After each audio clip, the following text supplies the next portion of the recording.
इसे पड़ी हुई है तो इसको करा क्या? ट्यूब लगवाई थी तो इसको धोए जी।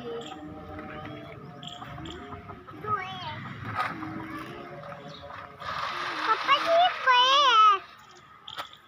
मेरे चैनल पे देख लेना ये वीडियो।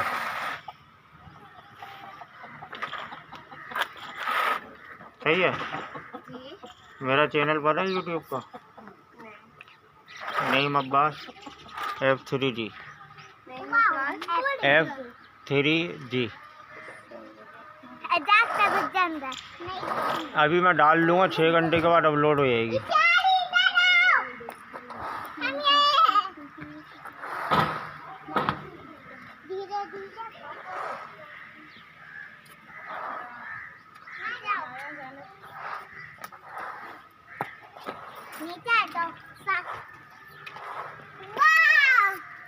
चलो वो बेटा काले बादल आ रहे हैं खतरनाक।